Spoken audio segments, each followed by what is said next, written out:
mga pangarap, mga liwanag at dilim. Sa kapanahunan ng kadiliman, marahil ay maraming nagdurusa. Maraming nananahimik ngunit napapahamak. Oo, naninirahang takot at naghihinagpis. Hihintayin ko ang araw na itong lahat ay lilipas. Malayo sa kabiguan at pang-aapi. Kaya kayong mga kalaban ko, mga dayuhan, huwag niyo akong salingin. Noli me tangere.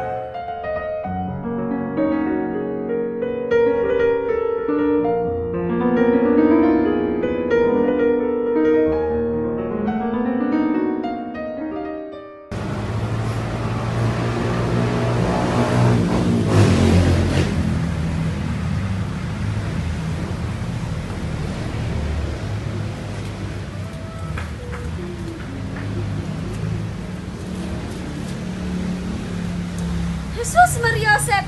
Maghintay lamang kayo dyan, mga bulagsa.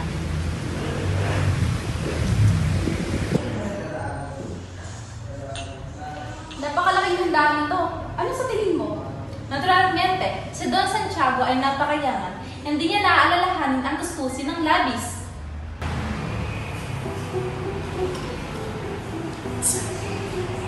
Nakayayamot na sa bansang ito.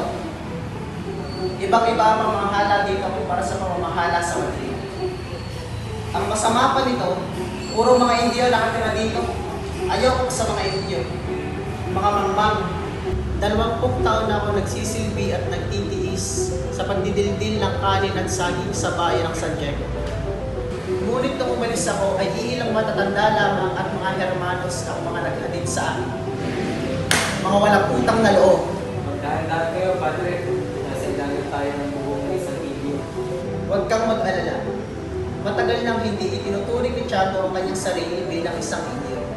Malayong malayo na siya sa ganung uri ng katauhan. Sigurado naman kung hindi kasi saklaw ang nangyari sa inyo ang sa akin. Nagsasayang ka lamang ng iyong pera sa pagpunta rito. Wala kang ibang kakainin dito kundi tinola at matutulog ka nang hindi nasisiyahan. Kinalulugod ko kayo makilala mga Ginoo. Aba, ang Padre Damaso, ang pura ng San Diego.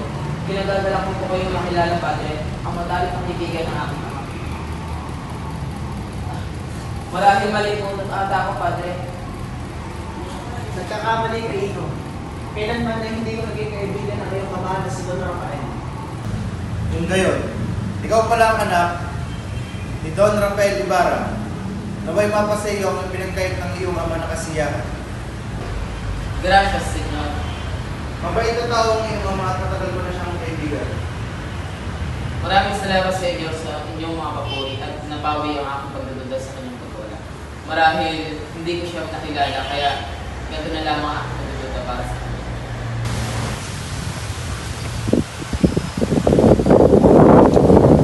Magandang umaga mga binibini.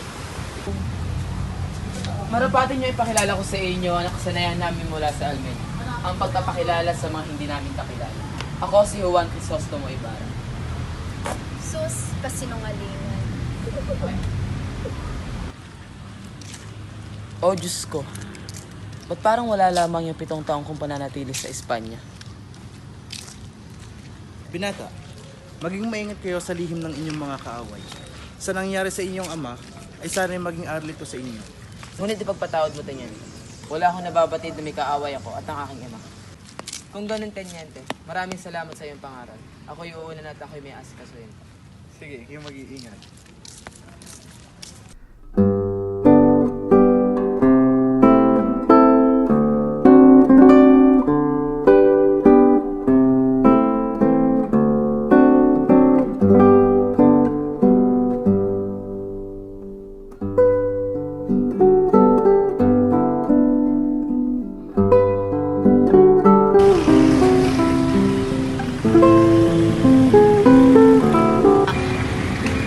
Tao po! Ay, dyan ka pala. Gandang hapon po, Tia Isabel. Nais ko lang po makausap si Maria Clara. Ay, sorry ka. Nandun siya sa taas. Huwag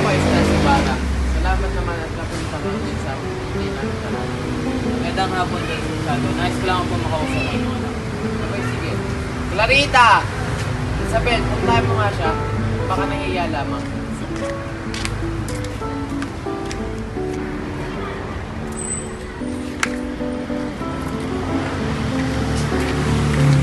Oh, ayan na siya, Ibarra.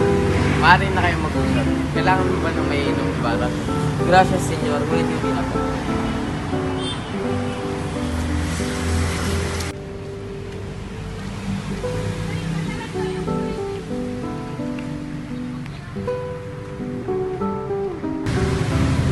Ngunit patawad ako, Sinta. Kailangan ko lisanin ang ating. Naiintindihan ko, Ibarra. Naway makapaglakbay ka ng ligtas at ligtas. Paalam ako. Patnubayan ka ng warang may. Tingnan mo nga naman nagagawa ng pag-ibig sa buhay. Oo nga, siya. Diyan, napakatalis at napakabait. Paano mo nalaman na yun? Hindi ka pa nga nakakaranas ng pag-ibig, di ba? Ay, nako, Chang. Tigil-tigilan mo nga ako. Hindi ako mahilig sa mga dati.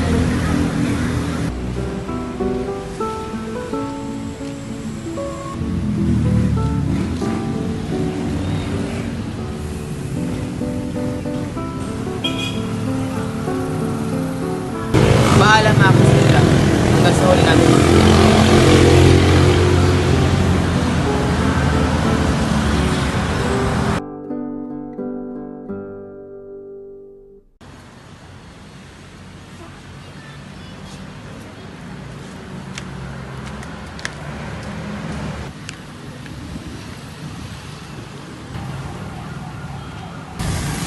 Magandang umaga, Reverencia. Magandang umaga rin sa iyo, Isabel at Maria Clara. Tila may pupuntahan kayo. Saan kayo magtutungo? Pupunta kami ng Beaterio, Padre. Kukunin ko lamang ang mga natirang gamit ko doon.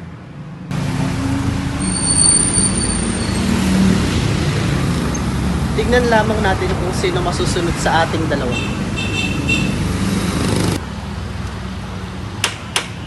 Santiago, Santiago! Padre, anong sadya niyo? May mahalaga akong sasabihin sa iyo. Pumunta tayo sa lugar na tayo lang dalawa ang nakakarinig. Tara, pasok kayo.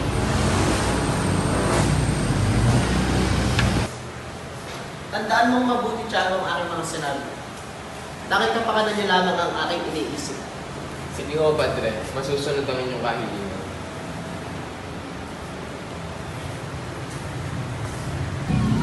Oh, bueno, Tiago. Aalis na ako. Sige ho, Padre. Mag-iingat kayo.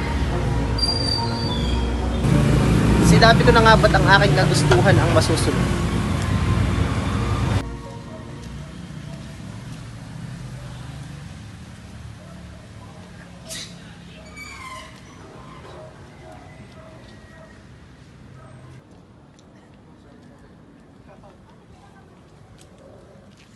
Alam mo ba talaga kung nasaan ang puntod ng aking ama? Opo, senyorito. Nilagyan ko po ng palatandaan upang madali nating mahanap ang puntod ng iyong ama.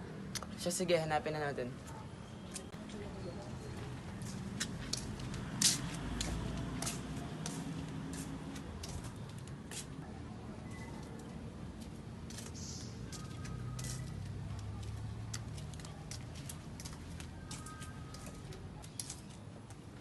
Akala ko ho ba alam niyo ang puntod ng aking ama?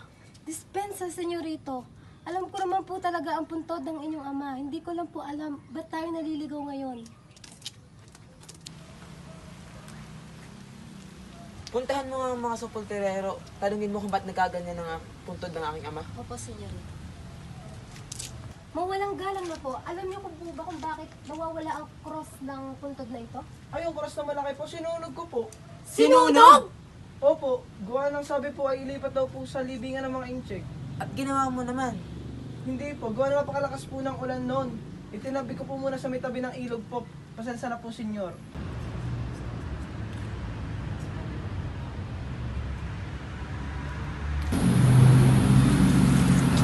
Magpahinga naman kaya tayo. Kanina ba tayo nakatuit? Nagpapatrog ang pana. Hindi pa pwede. Papagalitan tayo na sa kristal mo yun. Oo nga pala. Kaso sa Saudi mo ngayong buwan. 2 reals lamang ngayon, Crispin. Bayaran mo muna kayo sinasabi nilang nila ako sa simbahan. Para hindi sila magulat makauwi na ako. Nako, Crispin. 2 multa na ang naibigay ko sa Sakristan Mayor. At ang sinasabi nilang ninakaw mong 2 onsa ng ginto. Hindi sapat ang sweldo ko para sa hinihingi nila. Tatakot na kasi ako eh. Napakasama kasi sa Sakristan Mayor na yan. Napakasinungaling nilang lahat. Umuwi ka na lang kaya. Sabihin mo sa inang na ayaw na natin magsakristan. Alam ko naman, papaniniwalaan ka ng inang. Tsaka, sabihin mo di ako makauwi ngayon. May sakit ako. Huwag kang magsalita ng ganyan, Crispin. Hindi mo ba talaga isasali yung mga ninakaw mo, Crispin? Wala nga ako ninanakaw! Umamin ka! Wala nga!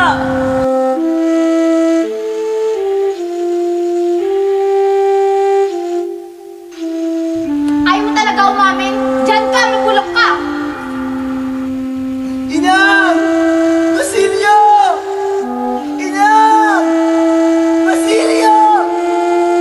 Inang!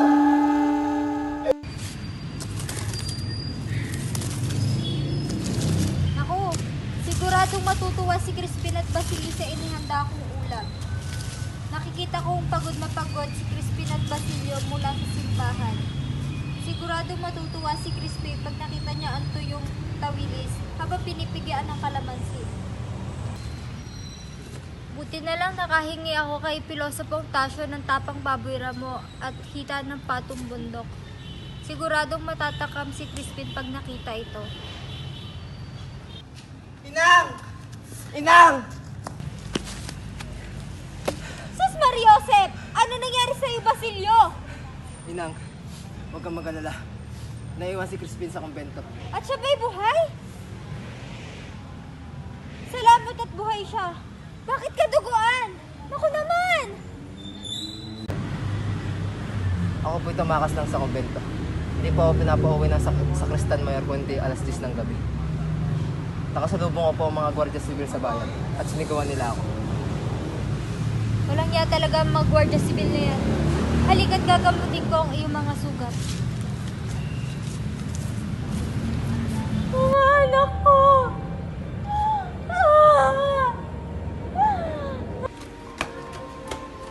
Inang! Inang! Inang! Inang!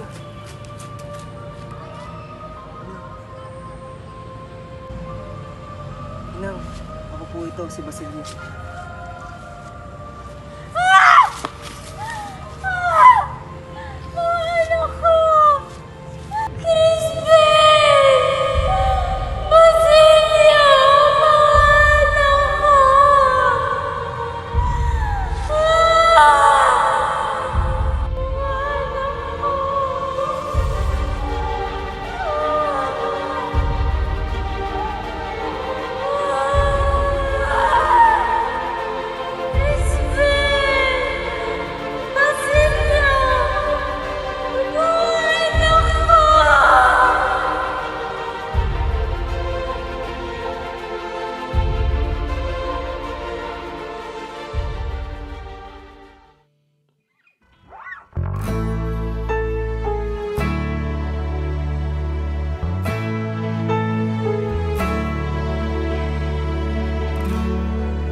Kailan kaya matatapos ang gulo?